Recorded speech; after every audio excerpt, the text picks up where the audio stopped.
Siempre me han fascinado los trenes y la guerra.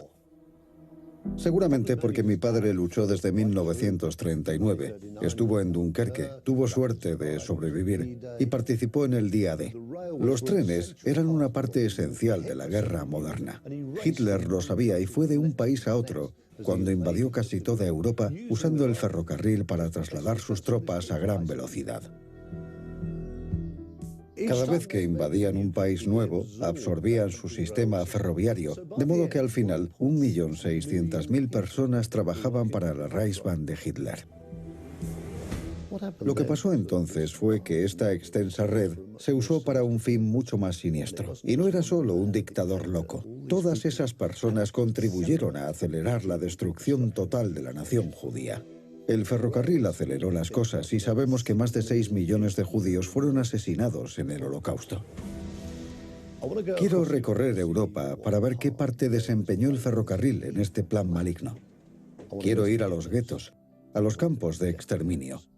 Quiero hablar con expertos. Quiero hablar con supervivientes del Holocausto. No será un viaje fácil, pero creo que es un capítulo terrible de la historia que nunca deberíamos olvidar. Especial Trenes Rutas Extremas. Los trenes del Holocausto. Inicio mi viaje en la ciudad donde muchos creen que empezó el Holocausto 4 años antes del estallido de la Segunda Guerra Mundial. Esta es la pintoresca ciudad medieval de Nuremberg. Es típicamente alemana y por eso la eligió Hitler como decorado para su visión del nacionalismo. Todos los años, miles, decenas de miles, quizás hasta 1 millón de seguidores de Hitler venían al Congreso Anual Nazi. Y casi todos ellos llegaban en tren. Hoy quiero ver dónde se congregaban. Quiero ver cómo se usó el tren para atraer a las hordas nazis con los mismos métodos que se repetirían para las deportaciones en masa de judíos los años siguientes. Sorprendentemente ha sido muy difícil conseguir el permiso para entrar y mirad el estado de este lugar. Lleno de grafitis, porquería, qué basurero. Primero visitaré la estación abandonada construida justo antes de la guerra para la extraordinaria cantidad de gente que viajaba a los mítines. Esta es la abandonada estación de Marsfeld. Iba a ser la estación definitiva para llevar a los seguidores nazis a los mítines. Tenía 7 andenes. Los trenes llegaban aquí para traer a la gente al mitin que bajaba al paso subterráneo por millares. La idea era que el subterráneo llevase a decenas de miles de frenéticos partidarios nazis hasta un campo especialmente diseñado para ellos al final del túnel. La idea de usar el tren para llevar a miles de personas directamente a los campos se aplicaría más veces durante el Holocausto. Claro que los pasajeros no serían nazis histéricos, sino judíos presos. Cuando montaban el campamento, las masas recorrían unos cientos de metros hasta el mitin que se celebraba aquí, el Campo Zeppelin. Da escalofríos seguir los pasos de Hitler y sus devotos seguidores en el lugar donde vomitaba sus discursos de odio.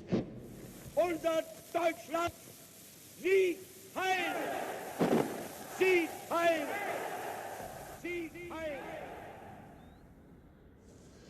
Estar aquí es espeluznante. Este es el lugar desde el que Hitler se dirigía a esas enormes concentraciones. Siempre había una esvástica gigante y decenas de miles de fanáticos, todos en uniforme. Las SS, las juventudes hitlerianas. Ahora es una pista de deportes. Pero no me gustaría estar aquí de noche. Da miedo. Me acompaña un experto en la historia de los mítines de Nuremberg. Alex. Hola. Chris, ¿cómo estás? Bien, bien. ¿Es cosa mía? Me parece estremecedor estar aquí, que Hitler estuviese aquí vociferando. Sí, es estremecedor. Es inimaginable, ¿verdad? Una cosa así. ¿Ah, sí? ¿Cuántas personas vendrían? 200.000. ¿Dirías que estaban preparándose para la guerra? Estaban preparándose para la guerra porque habían aprendido a seguir al líder. y el ferrocarril se adaptó para llevar multitudes a un lugar al mismo tiempo. Cosa que también era útil para la guerra, para trasladar soldados al frente. Pero ¿no era ese el mismo método usado para llevar judíos al Holocausto? Sí, aprendieron a trasladarlos muy rápidamente. Cada tren debía llevar a 1000 personas, justo el mismo número que los trenes de las deportaciones. Así que sin trenes no habría habido mítines del partido, ni guerra, ni holocausto. En 1935, Hitler eligió los congresos de Nuremberg para anunciar las primeras leyes antijudíos. De la noche a la mañana, los judíos perdieron sus derechos civiles y se les prohibió casarse con no judíos. Esas leyes racistas de Nuremberg fueron solo el comienzo. Cuesta imaginar por qué Hitler odiaba tanto a los judíos. En su autobiografía, Mein Kampf, incluye toda clase de afirmaciones contradictorias, pero dijo una cosa muy reveladora. Dijo que la eliminación de los judíos sería necesariamente un proceso sangriento. Fuese cual fuese el plan de Hitler, el tren desempeñaría un papel crítico cuando la discriminación mutó a segregación, deportación y finalmente genocidio. Estoy siguiendo la ruta del ferrocarril de Hitler que usó para lograr su primer objetivo: expandir el Reich.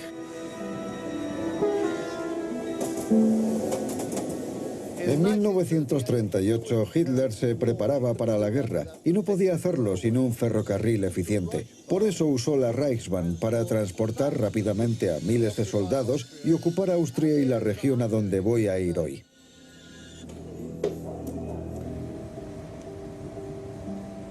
Mi viaje me llevará a través de Europa a los guetos y campos de exterminio de Polonia. Primero iré de Nuremberg a lo que entonces era Checoslovaquia, a su capital, Praga. Por el camino, cruzaré el montañoso perímetro del país, los Sudetes. Étnicamente, la población de los Sudetes era mayoritariamente alemana y Hitler creía que eso le daba derecho a reclamarlos para el Reich. El primer ministro británico Neville Chamberlain y otros líderes europeos querían evitar la guerra a toda costa y se reunieron en Múnich para llegar a un pacto y oír las reclamaciones territoriales de Hitler. De forma patética accedieron a todas sus demandas y entregaron estas tierras sin ofrecer resistencia. Lo realmente escandaloso de los acuerdos de Múnich fue que ni siquiera invitaron a los checos a la conferencia. Neville Chamberlain dijo que el acuerdo traería paz para nuestro tiempo. Pero a muchos habitantes de los Sudetes solo les aguardaban malos tiempos.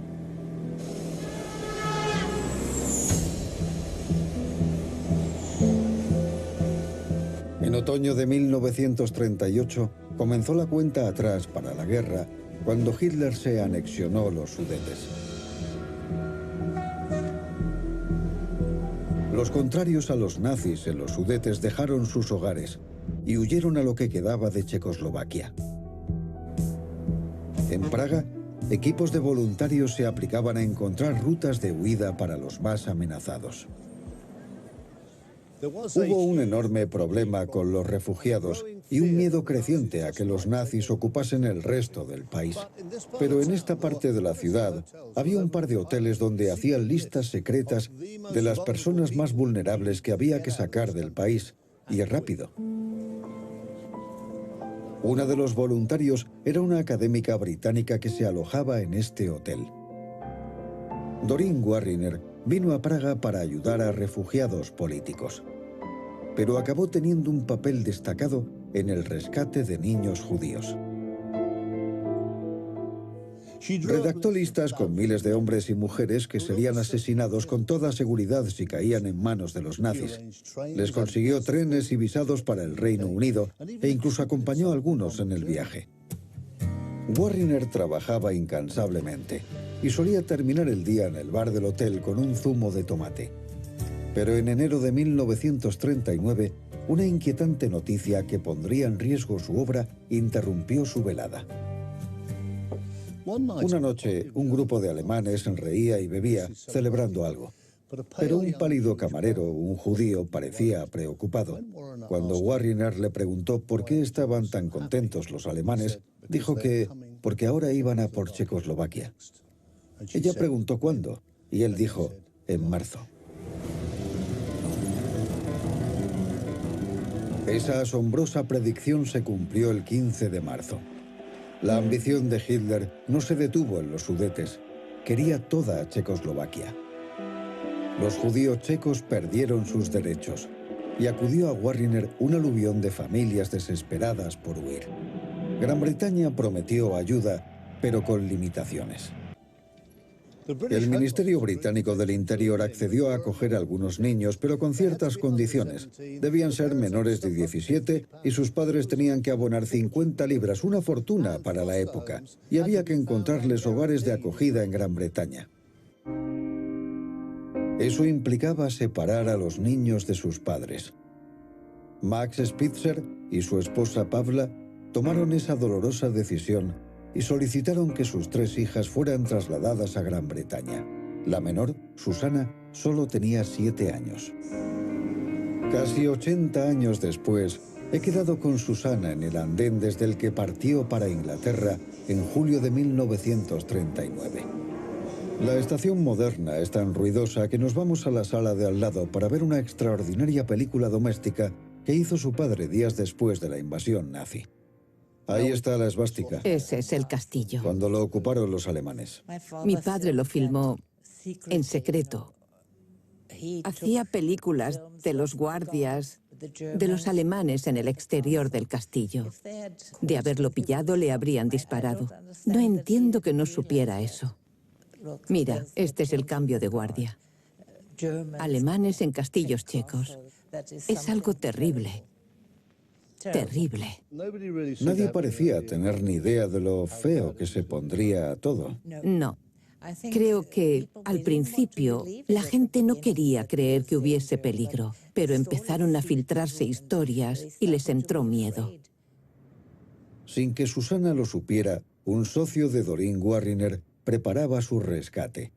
Nicholas Winton era un agente de bolsa que se presentó voluntario para encontrar trenes y hogares de acogida en Gran Bretaña para niños como Susana y sus hermanas. Cuando subimos al tren, uno de los recuerdos más conmovedores es mirar por la ventanilla al andén y ver a todos esos adultos llorando, sin que supiéramos por qué. No sabíamos por qué lloraban, pero era contagioso y echamos a llorar. Nicholas Winton es el recordado en el andén del que salían sus trenes, homenajeando a los 669 niños que rescató de una muerte casi segura. Es una hermosa escultura. Parece muy tristes. La pequeña, la preciosa pequeña, evidentemente separada de sus padres. Ese niño se cuelga de quien sea. Es muy conmovedor. Y además parece un buen hombre. Susana y sus hermanas se reunieron con sus padres en el Reino Unido y sobrevivieron al Holocausto. Pero la mayoría de los niños que se despidieron de sus padres no volvieron a verlos.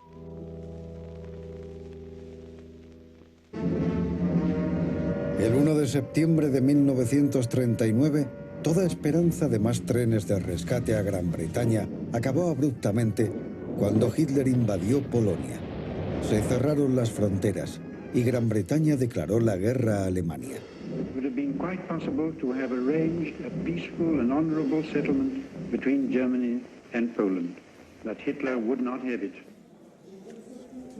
Quiero saber cómo afectó el estallido de la guerra a los judíos que no habían huido de Praga y estaban a merced de los nazis.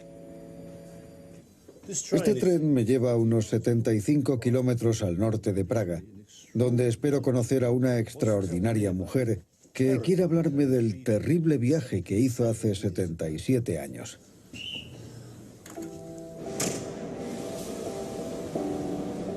Buenos días. Buenos días. ¿Eres Helga? Sí, encantada. Soy Chris. Vas muy elegante. Gracias. Helga Beisova era hija de un próspero banquero hasta que obligaron a su familia y a todos los judíos de Praga a entregar su casa y sus bienes y subir a un tren para vivir en un gueto. Helga, ¿qué recuerdas de este viaje hace 77 años? Lo recuerdo todo. Hay cosas que no puedo olvidar, pero recuerdo cómo viajábamos en ese momento porque no hacía buen día. Hacía frío, nevaba. Era diciembre de 1941. Yo tenía 12 años. Los hombres de las SS nos gritaban y nos ordenaban qué hacer, metiendo prisa continuamente. Helga y yo haremos el mismo viaje que hicieron ella y su familia en 1941, hasta una ciudad amurallada llamada Terezín. Cuando empezaste el viaje, ¿qué creías que habría al final? Quizá éramos un poco ingenuos. Nos dijeron que iban a concentrarnos en un gueto y supusimos que no nos alcanzaría la guerra y que de algún modo sobreviviríamos. ¿Qué te permitieron llevar contigo? Muy pocas cosas. Nos permitieron 50 kilos de equipaje. 50 kilos no son muchos. Desde niña siempre me ha gustado dibujar, así que metí en la maleta una caja de acuarelas, lápices y papel. Llegamos a la estación donde se apeó Helga. Está a unos 3 kilómetros del campo de Terezín.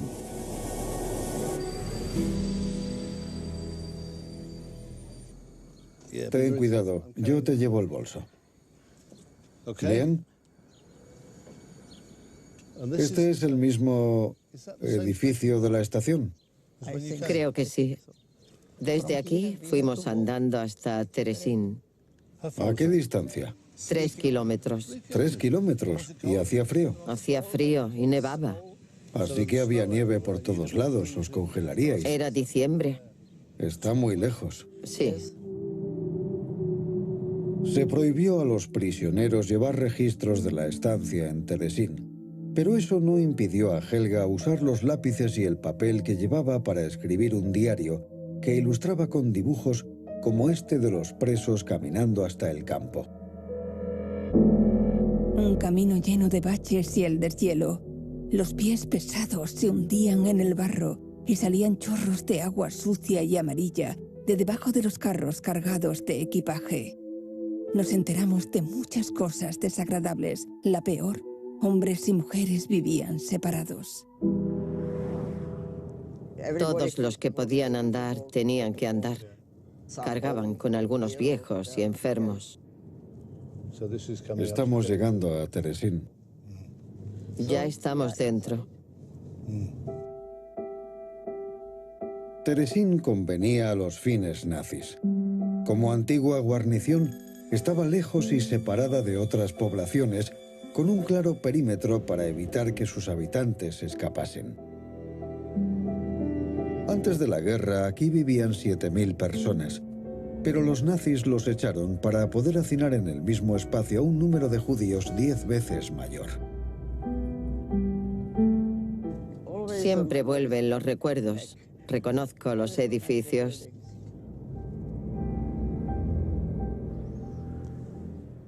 ¿Esta es la puerta original? Sí, era la puerta por donde entramos.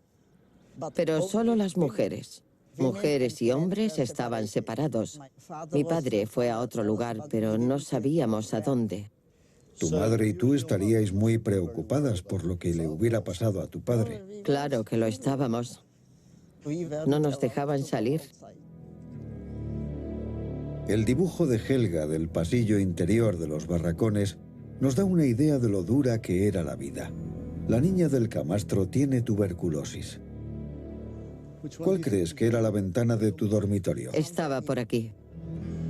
Encerrada en el interior, Helga dibujaba lo que veía en el patio. Pero un día, este sería el escenario de una crueldad indescriptible, cuando las SS cogieron a 9 chicos que intentaban mandar cartas a sus madres. Recuerdo esa ocasión. Fue terrible porque no nos dejaban salir, pero nos vigilaban. Fue uno de los peores momentos. Me tiembla la mano de pensar tanto en ello. Vimos un pequeño grupo. Delante y detrás estaban las SS. Y en el centro, 9 jóvenes con palas al hombro para cavar sus propias tumbas. 9 condenados a muerte. ¿Qué cosa tan terrible habían hecho para que los tratasen con tanta crueldad? Los colgaron aquí. Solo querían que sus padres supiesen que estaban vivos. Helga presenció las ejecuciones desde un pequeño cuarto compartido con otras 20 personas. Hacinados, literas triples, un cubo o algo por el estilo para el aseo básico, chinches, piojos, todas las enfermedades. Inimaginable. Miles de personas viviendo así durante años. Y claro, cada uno de ellos debía llevar la estrella de David judía. ¿Había muchos enfermos? En esas condiciones, si estallaba una epidemia, había muchos contagios. Hacíamos lo que podíamos, pero morían muchos cada día. En 1943, la vía se amplió para entrar directamente al campo. Pero no para hacer más fácil el viaje de los judíos a Terezín. Los trenes llegaban para llevarse a los judíos a un lugar que se rumoreaba que era aún peor. Un campo llamado Auschwitz.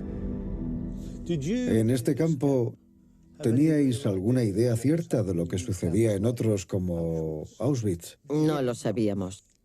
Esperábamos o creíamos que habría un gueto como el de Terezín. O tal vez mejor. No imaginábamos. No lo creíais. Que fuese mejor. Imaginábamos que sería peor, pero no teníamos ni idea de que sería tan terrible. Helga vivía con el miedo de que la seleccionasen para el traslado, lo que solía ocurrir de noche. En su diario, recuerda el momento en que eligieron a su padre, Otto, y se despidió antes de ser obligado a subir a un tren. Tus ojos relucían extrañamente y tu mano tembló cuando me apretaste contra ti por última vez. ¿Qué significaba? ¿Adiós o hasta pronto? Papá, ¿creías que volveríamos a vernos? ¿Llegaste a saber que fue de tu padre? Nunca supimos dónde murió. Seguramente, al llegar a Auschwitz, lo mandaron directamente a la cámara de gas. Nadie ha encontrado su nombre en ningún sitio, así que la última vez es cuando salió de Terezín. Tenía 46 años. Terrible. Bendita seas.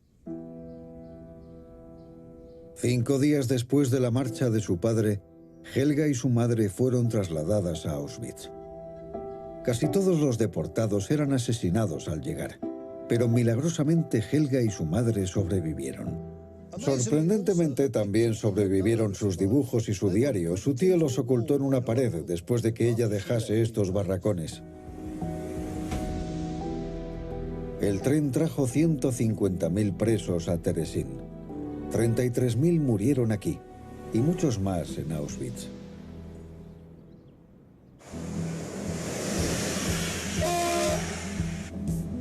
En 1941, la estrategia nazi había pasado de perseguir a los judíos en casa a deportarlos a guetos como Terezín. El ministro de propaganda de Hitler, Joseph Goebbels, comentó esta política en su diario. Escribió: "El Führer opina que los judíos deben ser expulsados de toda Alemania. Berlín es la primera de la lista y espero que en el curso de este año traslademos a una parte sustancial de los judíos berlineses al este". Y para lograr este objetivo, por supuesto, necesitaba trenes, y muchos. He venido a Berlín para conocer a un rabino experto en los trenes del Holocausto que me ayudará a comprender la dimensión de la infraestructura ferroviaria nazi construida para la guerra, empezando con la Kriegslok, la locomotora de guerra. Dios, es enorme. ¿Qué es? Tú eres el loco de los trenes. El término técnico sería Kriegslok tipo 1, diseñada para la guerra. El tender es un diseño especial para la guerra, pensado en reducir las horas de trabajo para hacerlo. Es un vagón cisterna cortado por la mitad, y se fabricaron miles para transportar lo que fuese necesario. Tanques, munición, tropas... Y personas. Y personas. Y los fabricaban con mano de obra esclava. Se hacían en Austria, en Polonia, en Skoda, en Pilsen. En otras palabras, los alemanes hacían que los países ocupados fabricasen el mismo modelo. Así que tendrían mano de obra esclava fabricando locomotoras para llevar a los judíos. Claro. Era un sistema totalitario, no había elección. Es una idea horrible. Es realmente horrible. Podemos hacernos una idea del tamaño de esta enorme locomotora. Mido 1,83 y no llego aquí. Mirad arriba. Es enorme. Esta reliquia de guerra no se hizo para durar. Ágil como un antílope. Pero es tal la calidad de la ingeniería y los trabajos de conservación de los aficionados que de las 7.000 locomotoras que se fabricaron, unas 30 siguen funcionando.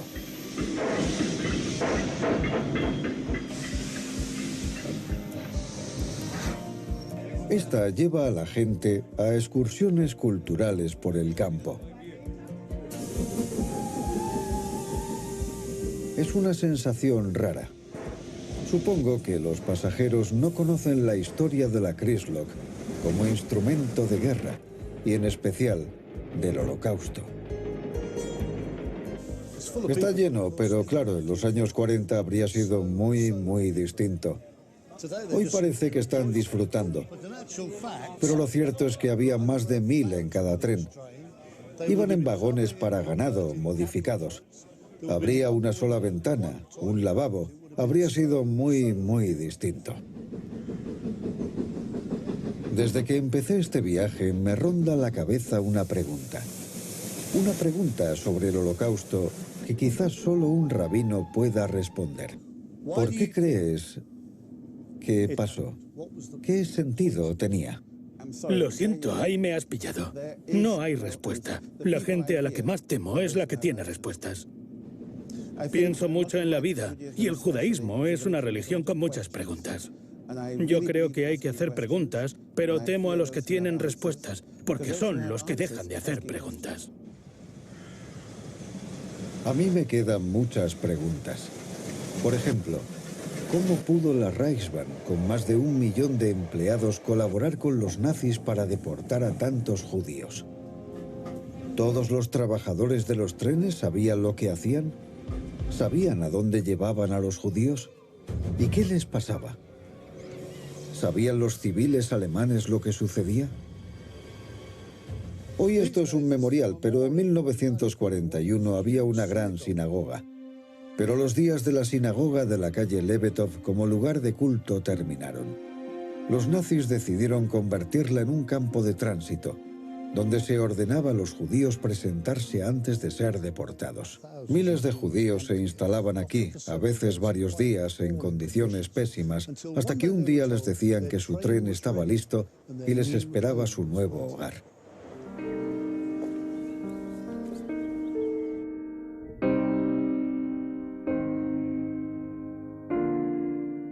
Lo que sería especialmente degradante, creo, es que muchos judíos procedían de casas elegantes, debían de haber sido muy ricos, y casi todo este paseo, esta caminata hasta la estación, es una zona acomodada. Pero parece que nadie vio nada. No hay un solo relato de testigos oculares del traslado de judíos a la estación y al andén 17. Está claro que hace años que no se usa esta parte de la estación. Mirad los árboles creciendo entre las traviesas. Casi percibo los fantasmas de los 50.000 judíos deportados de Berlín.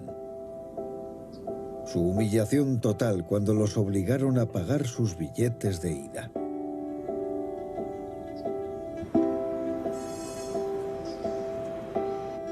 Desde 1991, este andén es un memorial con una placa que conmemora cada transporte. Este es el primer tren, el primero que trasladó a judíos desde aquí. 18 de octubre de 1941, 1.251 judíos fueron trasladados desde Berlín, desde la estación de Grunewald, donde estamos, a una ciudad a 500 kilómetros al este, en Polonia, Lodz. Pienso cuando miro alrededor, y lo han hecho muy bonito, ¿cuánta gente se fijará en este memorial?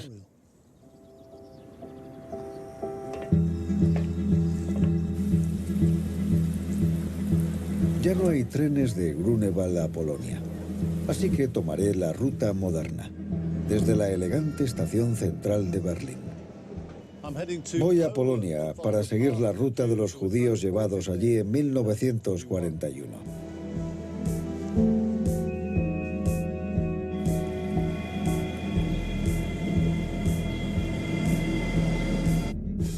Esta ruta me llevará 500 kilómetros al este hasta Lodz. Pero antes quiero parar en un lugar llamado Gniezno para ver los restos de una enorme playa de maniobras construida como parte del plan de Hitler para conquistar el este. Operación Barbarroja era el nombre en clave de la invasión de la Unión Soviética. En Mein Kampf, Hitler escribió que el pueblo alemán necesitaba más espacio y quería crear territorios alemanes en Ucrania. Lo que la India fue para los ingleses, escribió, será Rusia para nosotros. En junio de 1941, tropas de asalto nazis entraron en la Unión Soviética. Mataron a casi 1 millón de judíos y comunistas a sangre fría.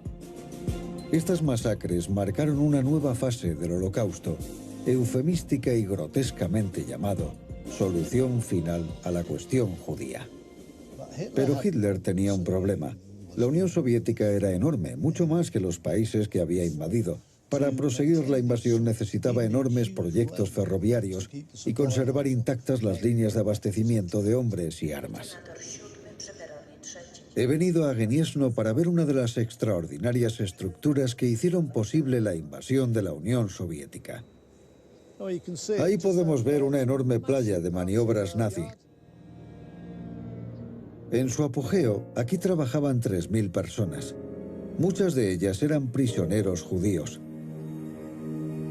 Hoy es un pueblo fantasma, una gigantesca reliquia en ruinas de la guerra. Tiene unos 5 kilómetros de un extremo al otro y por aquí hormigueaban vehículos acorazados, jeeps, transportes de tropas y por supuesto miles de hombres, todo camino del frente ruso. En esta vía muerta de 410 metros, con sus surtidores de agua y tolvas, con esa grúa gigante para carbón, podían repostar 12 locomotoras a la vez. Increíblemente, habría 24 máquinas en este depósito en todo momento. Está todo muy oxidado, pero 80 años después de usarse por primera vez, esta placa giratoria aún funciona. Un tipo podría girar una locomotora de 110 toneladas.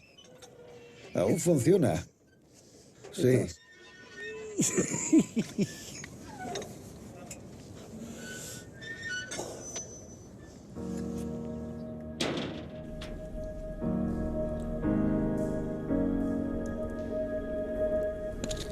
Por todo el depósito hay recuerdos de que en Polonia más de 150.000 polacos y judíos fueron obligados a trabajar para los trenes de Hitler.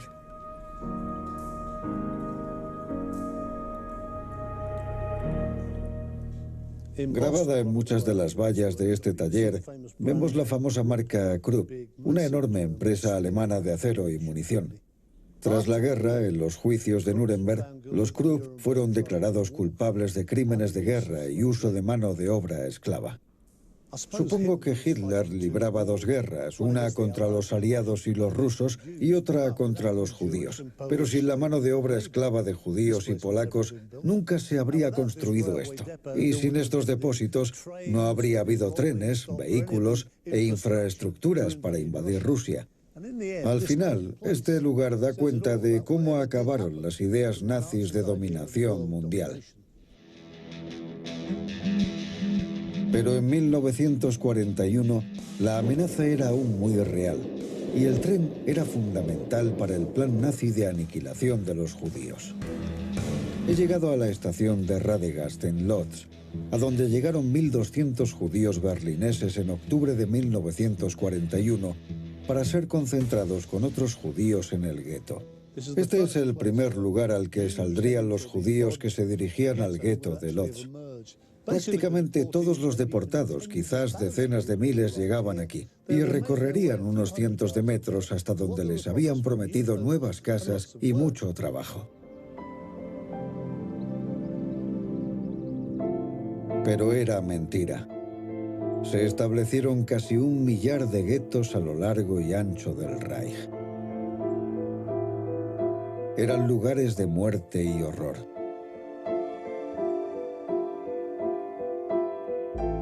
Como casi todos los guetos, el de Lodz estaba cerca de una estación de tren.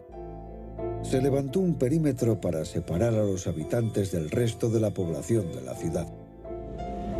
Solo 2 calles valladas cruzaban el resto, para que a los judíos no les fuese más cómodo atravesarlo.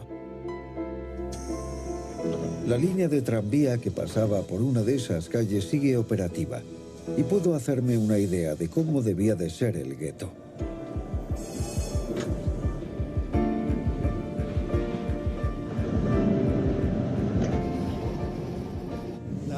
Esta zona verde fue la que los alemanes arrasaron para garantizar que había una separación entre ellos y los judíos.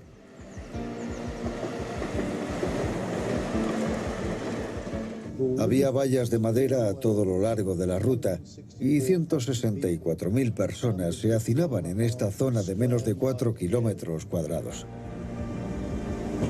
Ha cambiado tan poco que es fácil imaginar cómo era la vida.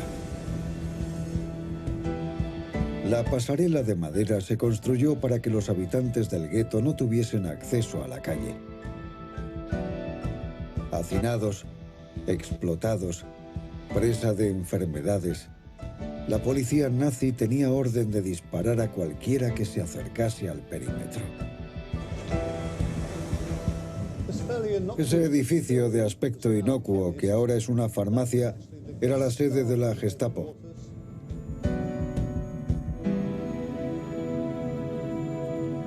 Hoy he quedado con un hombre increíble que sobrevivió a los horrores de este lugar. Un hombre que engañó a la muerte muchas veces. Gracias. Es asombroso que esté aquí para contarme su historia. Arek Herz era un niño cuando llegó. Los nazis ya lo habían dejado huérfano. Eres Arek, te he reconocido. Y trabajó como esclavo construyendo el ferrocarril. ¿Qué edad tenías cuando los alemanes te pusieron a trabajar en el tren? Me llevaron cuando tenía 11 años. Eras un niño pequeño. Sí, nada más. La gente que trabajaba en el ferrocarril, ¿cómo llevaba su situación? Los trataban muy, muy mal. Muchos se tiraban al tren. Cuando pasaba, se mataban y yo tenía que enterrarlos. Eras un niño pequeño y tenías que recoger miembros humanos. Sí, tenía que hacerlo. Colgaban a muchos y también había que enterrarlos. Empezamos siendo 2.500 hombres. En 18 meses, cuando la línea estaba casi finalizada, solo quedaban 11 vivos. ¿11? 11. En su anterior gueto, los 80 miembros de la familia extensa de Arek habían sido desplazados y asesinados. Arek ya tenía 12 años y estaba solo en un lugar donde presenciaba la muerte cada día. Había 3 hospitales. Un día vinieron los SS y arrojaron cuerpos desde el primer y segundo pisos a camiones. ¿Personas del hospital? Sí. ¿Había alguno vivo? ¿Estaban vivos? Sí, seguían vivos. Y los mataban. ¿Vaciaron los hospitales? Sí. ¿Por qué? Ni idea. Verías cadáveres a todas horas. A todas horas. En carros. Se llevaban los cadáveres de la calle. La gente se desplomaba en la calle, los niños se desplomaban en la calle, morían de desnutrición. Estos crueles crímenes son casi inimaginables. Pero el cementerio judío de la ciudad lo dice todo. La mayoría de los que murieron en el gueto de Lodz están enterrados en estas fosas comunes. 43.000 personas están enterradas aquí, y son solo las que murieron en el gueto de Lodz. Y en las paredes, los que se llevaron del gueto y mataron. Nunca había visto esto en una tumba. Mirad, pone asesinado en todas partes. Abuela Esther asesinada en 1942. Madre asesinada en Auschwitz en 1944. Hermana asesinada en Treblinka. Hermano asesinado. Toda la familia Talman asesinada durante la guerra. Nunca había visto nada igual. Y todo por culpa de un malvado demente bajito. Quizá lo más siniestro de todo era que muchos de los que murieron fueron seleccionados para morir no por los nazis, sino por otros judíos. Los nazis obligaban al Consejo de Ancianos a seleccionar personas para ser reubicadas. Seguramente no imaginaban el destino que esperaba a los que elegían.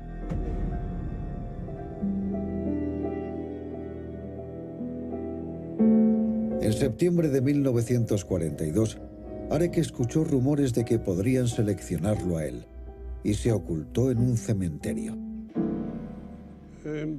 Primero, el presidente del gueto pidió a los padres que entregasen a más de 10.000 niños. ¿Y qué padres entregarían 10.000 niños sabiendo que los iban a matar? Nadie obedeció.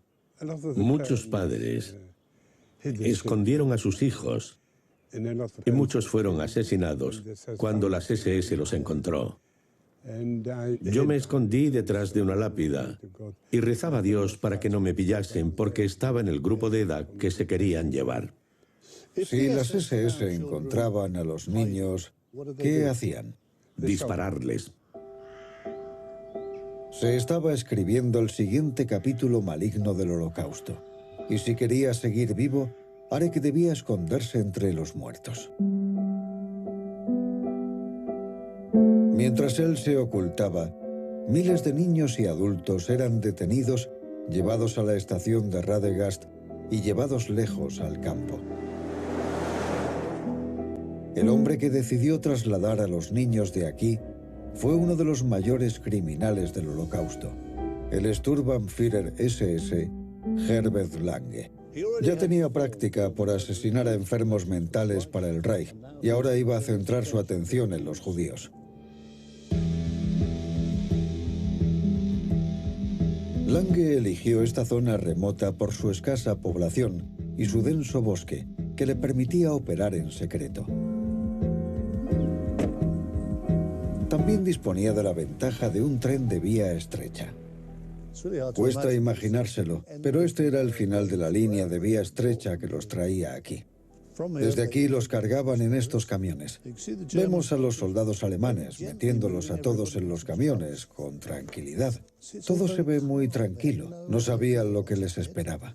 Creían que iban a descansar y luego a trabajar en otro sitio. Estos son camiones para transporte de fruta y verduras, precursores de los vagones de ganado posteriores, pero de momento nada indicaba que sucedería algo negativo.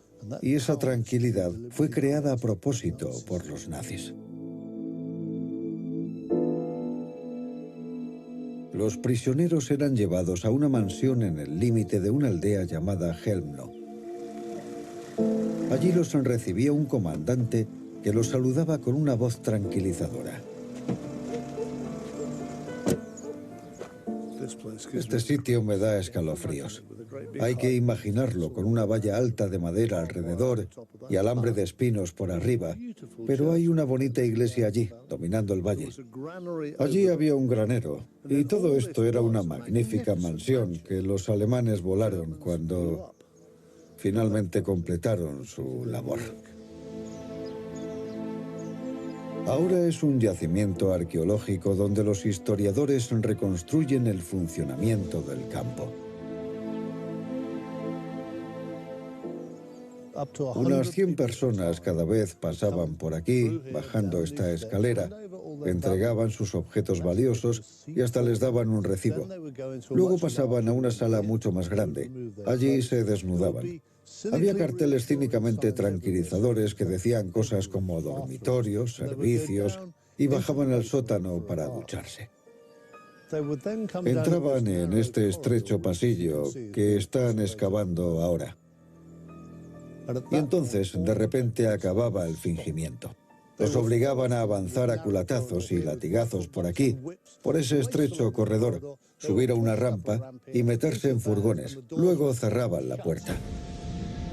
Esos furgones no eran normales. Estaban sellados herméticamente con grandes tornillos en las puertas. El gas de latas y del escape del furgón entraba en el remolque. En cuestión de minutos, todos los que había dentro estaban muertos. Cuando se despojaba a los cadáveres de cualquier objeto valioso que les quedase, los tiraban en el bosque cercano. Este era un campo experimental, donde los nazis aprendieron a asesinar con eficacia y en masa. Este fue en realidad el primer campo de la muerte, ¿no? Ni trabajo ni nada, solo muerte. Fue el primer campo de exterminio que los alemanes abrieron en la Polonia ocupada, el primer lugar donde se usó gas para matar judíos en masa. Sabemos que desde que llegaban hasta que morían, pasaba alrededor de 1 hora. No paro de darle vueltas. He visitado lugares donde se ha cometido genocidio en Ruanda y he visto sangre en las paredes, el zapato de un niño pequeño. Aquí no hay nada que ver, pero sabemos qué pasó. El comandante daba su discurso de bienvenida unas 10 veces al día a camiones llenos de judíos que sabía que morirían en cuestión de minutos. Alrededor de, no sé, 200 o quizá 300.000 personas murieron aquí. 100.000 probablemente fueron gaseadas donde estoy yo ahora. Es una idea terrible. Detrás de una lápida, a 100 kilómetros de allí, en Lodz, un huérfano aterrorizado seguía ocultándose. Su ingenio y rapidez salvaron a Arek de morir en Helmlo. Ahora tenía que concentrarse en seguir vivo. Cuando pensó que el peligro había pasado, volvió clandestinamente al gueto y buscó un sitio nuevo para vivir. Se quedó en este orfanato 2 años más. Pero en 1944 parecía que la guerra empezaba a volverse en contra de Alemania. Aquí había unos 180 niños. ¿También era parte del gueto? Sí. En esa calle de allí era donde estaba el alambre. ¿Y guardias? Sí. Armados. ¿Los SS? Sí. ¿Y qué hacías tú aquí? ¿Tenías algún trabajo? Sí. Trabajaba en una fábrica. Una textil. ¿Y qué hacías? Era ayudante de mecánico.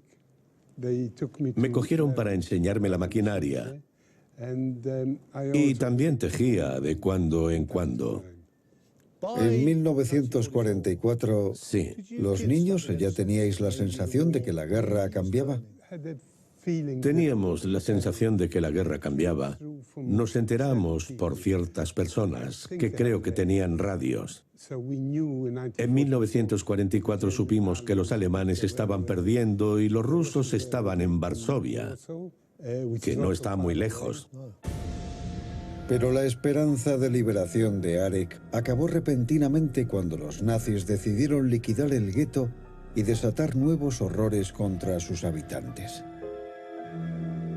En agosto de 1944, los nazis evacuaron el gueto de Lodz.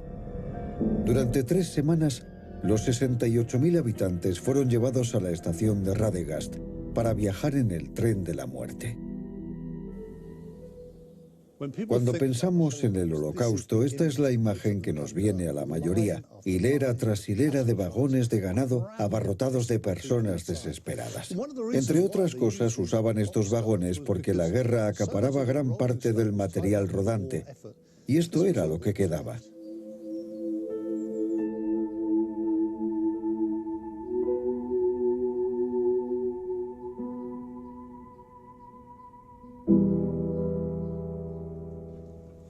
Así es como viajabais. Sí.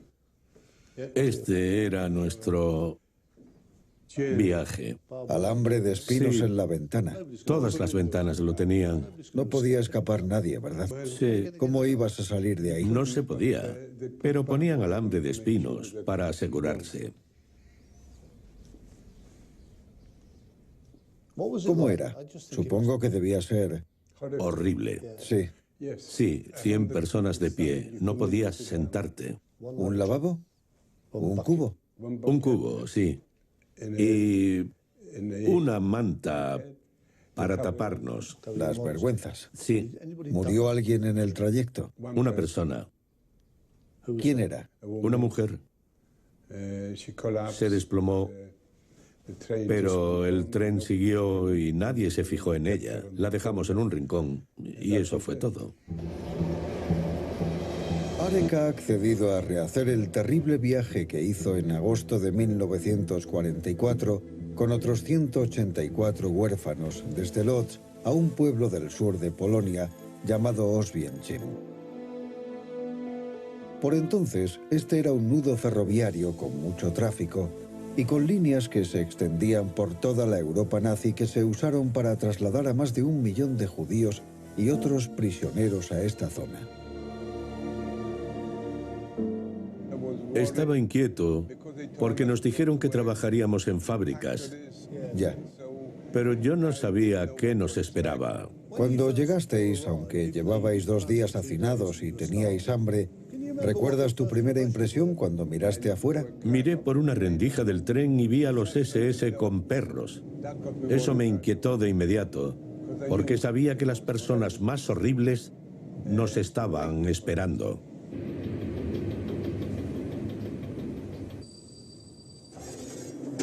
Con cuidado. Está muy alto. Ten cuidado. Cuando Arek pasó por aquí, debió ir en vagones parecidos a estos, agotado, hambriento, nervioso y ajeno a lo que lo esperaba solo 1,5 kilómetros más adelante. Desde esta pasarela se ve que esto es un nudo donde convergen muchas vías de tren en un solo punto. Una de las principales razones por las que los nazis escogieron este lugar para su mayor campo de exterminio. Los polacos lo llaman Oswiecim, los alemanes Auschwitz. De hecho, en Auschwitz había 40 campos. Los 2 mayores eran el Auschwitz original y el colosal Auschwitz-Birkenau. Bogusław Starczewski es un veterano de los ferrocarriles polacos. Hola, soy Chris. ¿Qué tal? Bogusław, encantado. Lleva toda la vida estudiando la red ferroviaria de la región. Cuesta imaginarlo porque está muy abandonado, pero debía ser la línea por la que vinieron miles de judíos a las cámaras de gas. Exacto, fue así. Este trazado ferroviario ya no se usa. Estas vías llevaban al campo de concentración de Birkenau. En una vía muerta abandonada, a medio kilómetro del campo, está Judenrampe, la vía de los judíos. Donde estamos ahora es lo que llaman Judenrampe. Eso es. Hasta 1944, los vagones se detenían aquí y los judíos eran llevados a pie al campo. Pero los nazis obligaron a los prisioneros a construir este desvío. A mediados de 1944 se construyó una vía muerta directamente al interior del campo para acelerar la descarga de prisioneros. Aquí los trenes llenos de prisioneros cambiaban de vía para ir al campo, donde se vaciaban los vagones. El vagón de ganado abarrotado de Arek siguió este desvío y pasó por una puerta que se ha convertido en uno de los lugares de más triste fama del Holocausto.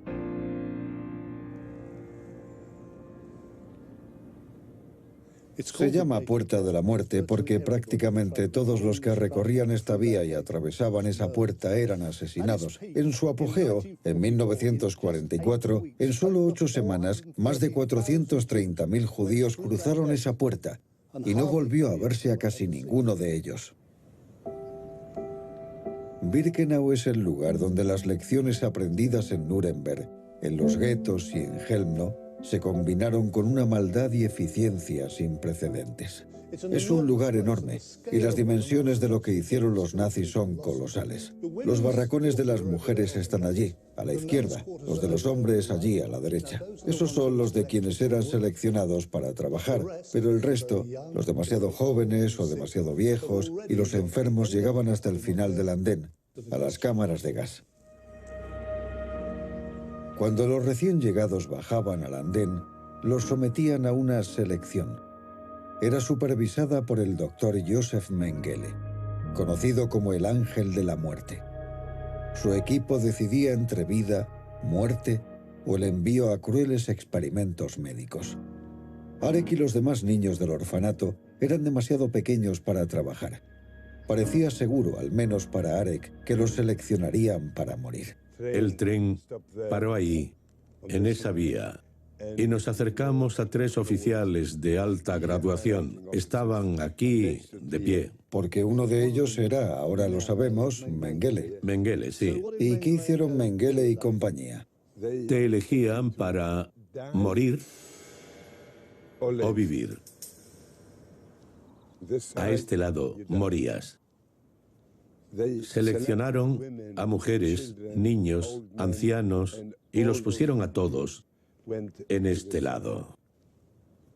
Eso me aterrorizó. Tenía que intentar escapar.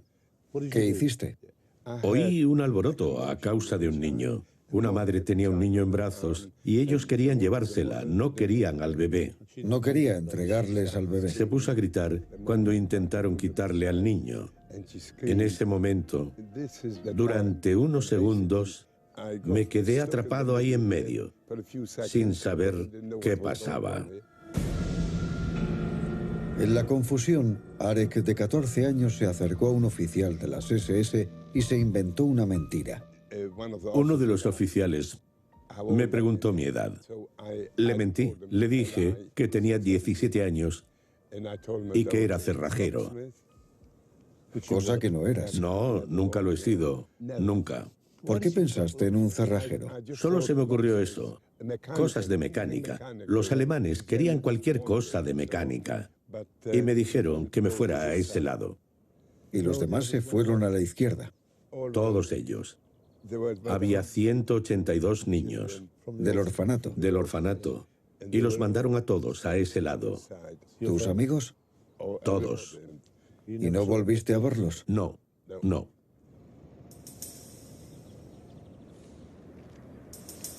Arek no sabía a dónde llevaban a sus amigos. Estaba solo de nuevo, sobreviviendo en un mundo aún más hostil que antes. El hambre era moneda corriente. Hierba. Ahora ves hierba. Antes no había ni una brizna. La cogían y la cocinaban. Aquí había una maquinaria de la muerte. Arek se salvó de una muerte segura mintiendo con su edad. Ahora tenía que vivir como un adulto, en barracones de hombres con 500 más.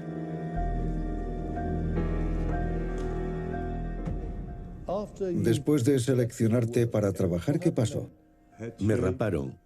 Me duché y me dieron la ropa. ¿Eran esos pijamas de rayas? Los pijamas de rayas, sí. Y te daban un par de zuecos. Ya. ¿Y el tatuaje? ¿Te tatuaron un número? Y el tatuaje del brazo, sí. Yo era el B7608. Que recordarás cada día de tu vida. Cada día. ¿Te llamaban por tu nombre o decían el número? Solo el número. Era solo un número. Para entonces ya había perdido el nombre. Esto son tablas. Dormíamos sobre las tablas, sin colchón. ¿Sábanas? No. ¿Almohadas? No. Nos quitábamos la ropa, enrollábamos los pantalones y nos los poníamos en la cabeza.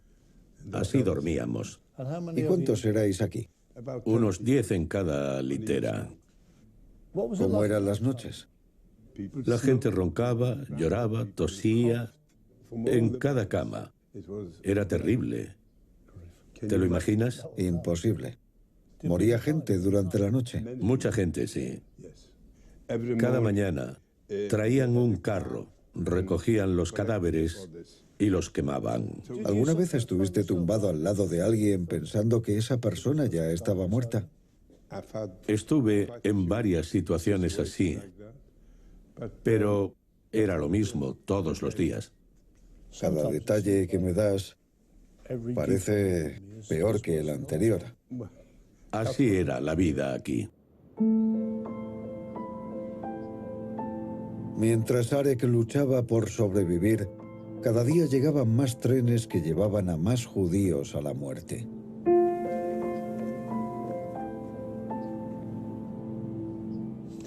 Me asombra que Arek vuelva a poner un pie en Auschwitz, pero no quiero que tenga que pasar por la siguiente parte. Si hubiese ido a la izquierda en lugar de la derecha, habría llegado aquí, la cámara de gas.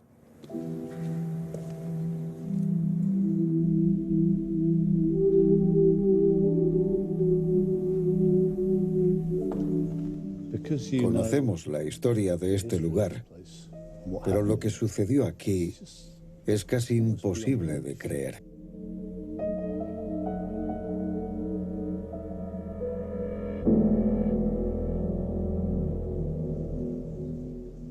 Se ve por dónde entraba el gas. Y podemos imaginarlos gritando, aterrorizados, entre jadeos, peleando con los demás para una última bocanada de aire. Monstruoso.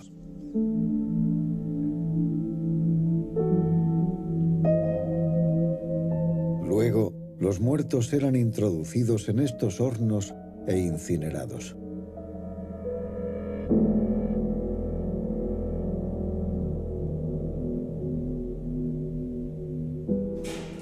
Salía humo de las chimeneas. Había 4 chimeneas soltando humo día y noche.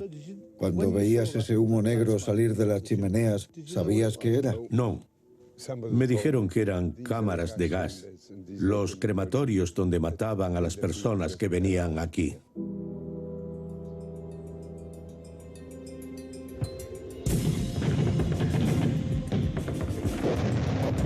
Pero la garra nazi se debilitaba. En enero de 1945, el Ejército Rojo Soviético avanzaba por el sur de Polonia hacia Auschwitz. ¿Pensaste que llegaba el final de la guerra? Sí, vimos como 500 bombarderos volando bajo. ¿Sobre Auschwitz? Sobre Auschwitz, sí. Y vimos tanques volviendo a Alemania. Parecía que se iban de Polonia. Sí, y oíamos la artillería rusa a lo lejos. Finalmente, el 27 de enero de 1945, los rusos liberaron Auschwitz y lo que hallaron los dejó horrorizados. Liberaron a los prisioneros, pero Arek no estaba entre ellos, porque unos días antes, las SS habían empezado a evacuar prisioneros a punta de fusil. ¿Os sacaron del campo? Sí, estábamos a 25 bajo cero. Nevaba mucho e íbamos andando en pijama y zuecos. Nos decían que nos llevaban a otro campo. ¿De cuánta gente hablamos? Cientos. Todos estarían muy débiles para entonces. Así era. Caían en las cunetas. Al que no podía caminar le pegaban un tiro en la nuca y dejaban el cadáver a un lado del camino. ¿Y qué suministros teníais? ¿Teníais comida, agua? ¿Qué teníais? Absolutamente nada. Los alemanes estaban en retirada, con cada vez menos campos disponibles. Durante 3 meses, Arek y otros miles de prisioneros de Auschwitz fueron trasladados de un campo a otro. Estas extraordinarias imágenes de aficionado muestran a los prisioneros de Auschwitz en vagones para carbón. Los evacúan al oeste por Checoslovaquia. ¿Qué recuerdas de tu último viaje?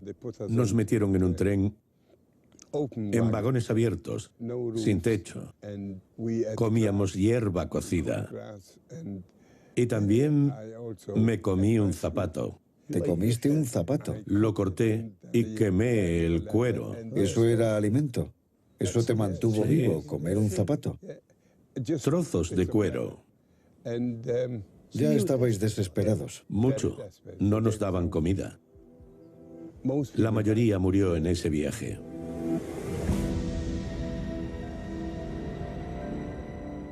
El último viaje de Arik fue en abril de 1945, desde otro campo de concentración en Alemania. Lo enviaron allí con 3.000 más durante un mes. Solo sobrevivieron 600. Arik acabó en Terezín, Checoslovaquia, donde fue liberado por los rusos el 8 de mayo de 1945. Arik sobrevivió de milagro, pero 6 millones no pudieron. Durante unos años terribles, estos fueron los trenes de la muerte. Este fue un capítulo de la historia humana que nunca debe repetirse y nunca jamás olvidarse.